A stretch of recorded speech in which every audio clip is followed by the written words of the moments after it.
Now, imagine it's not just an infrastructural change, which is hard enough for the traditional institutions, obviously not if they use SmartStream, but it's a cultural change as well.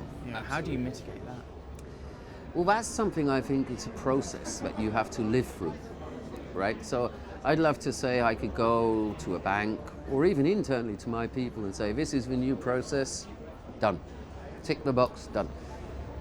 It doesn't really work like that. You have to first of all learn to live a process, right?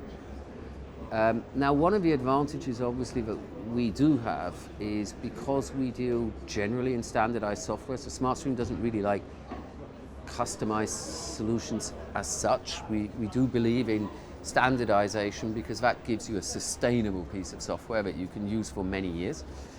But at the same time, we have that advantage because we can bring these things pre-configured out of the box. Because a lot of our organizations, at the same time as we're changing these tech stacks, they've also got a huge amount of churn in terms of employee and know-how.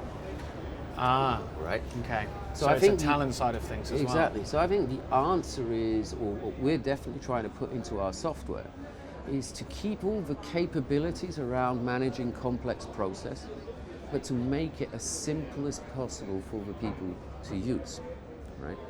And so it's really, we call it simplicity with depth, Easy and that's to learn, but hard to master. Exactly. And I mean, we've really come a long way already with that. I don't know if you heard about it, but we actually won something called a Red Dot Award.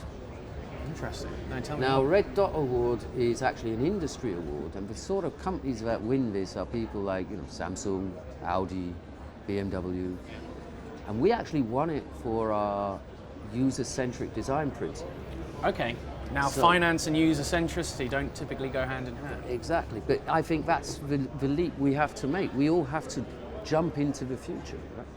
Because ultimately, people like myself and at my age, we know a lot about the business, but we're not building software for me.